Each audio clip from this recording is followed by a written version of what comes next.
gonna stick. It's officially snowing. It's officially snowing. It's very beautiful. One of the best times in the city, I think. Well, and to join us now, the members of one of the most successful rock and roll bands of our time.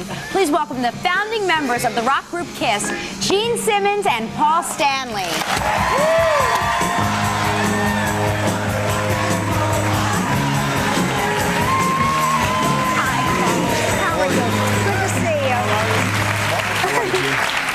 Hi, Gene. How are you? Wonderful. Looking good. Hi, everybody. Everybody's looking good. Look at you two. They are huge. They are huge. I told you. They're big guys. What a Yeah. great day to come indoors. It's freezing out there. Is it freezing outside? Oh. Now, okay, what do people say to you? Because you're so now easily identifiable without the makeup on. So when you were starting out and you only had the makeup on, did you live a normal life once the makeup came off? Nobody knew? Nobody? No, not at all. Even though people think we had this anonymity, you know, you can take off the makeup, but when we walk down the street with long black hair and 8-inch heels, which we wore all the time, nobody thought we were doctors. How did you all come together to form the band? I was looking for a lead guitarist, actually, and Paul was busy with another band, and we sort of met uptown in Washington Heights, which is in New York City, for those of you that are out of town. And the first time we met, it was a love affair, sort of a love-hate affair. I loved him, he hated me. I knew he was going to pick it up. Why did he hate you? Why did you hate him? I think at that point, Gene believed that the only people who wrote songs were Lennon, McCartney, and Gene. I still believe that. No, it's true. I was so delusional about everything. I'm an only child, so I've had a lot of time to myself. I tend to talk to myself anyway. And the first time I met him, the guy who was my best friend actually said, "Oh, he writes songs too." And I said, "What do you mean? I'm the only one that writes songs." I actually believe that in my, you know, the real people that write songs were sort of beside the point. They were up there. But real people, I was the only real person who wrote songs.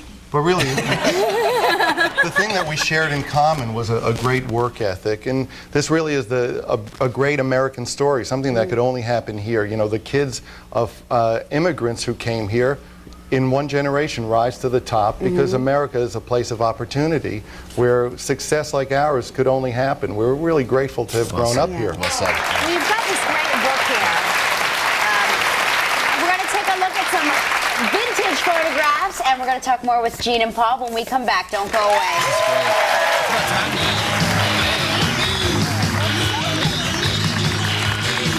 Come on.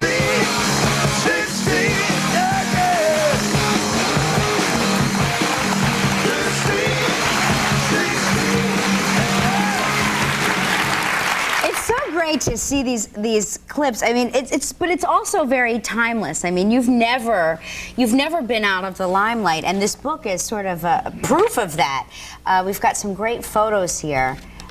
Let's see. Let's start with application. This application? Now, I didn't realize you guys did your own makeup. It's so funny because even till today, people see us and go, "Who does your makeup?" And it's really a ritual for us. We lock ourselves away in this room and get ready to go out because we take it so seriously. Although we're having a lot of fun when we hit the stage, we really feel that when people are paying hard-earned money to see something, they should get a great show. So we spend a lot of time preparing for it. How did Now you? that's a powerful and attractive man right there. Right there. You know, in the early days, the things were happening so fast to us, we were completely unaware that, you know, photographers were there and so on. And Waring Abbott, who was the photographer with us in the early years, this is '74, actually started taking photos of us. And there's genius Gene Simmons trying to put on makeup. And of course, my T-shirt is on.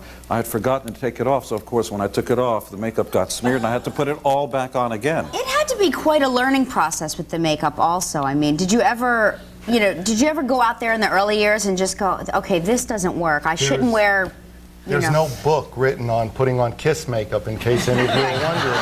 So it really was trial and error. And in the beginning, it wasn't unusual to see one of us stumbling around the stage, blinded by makeup running in our eyes. So, and as you can see, it really caught on. I mean, That's the mayor of the town. We had the state senator come down. The entire town of Cadillac, Michigan, this is in '75 or so, came in.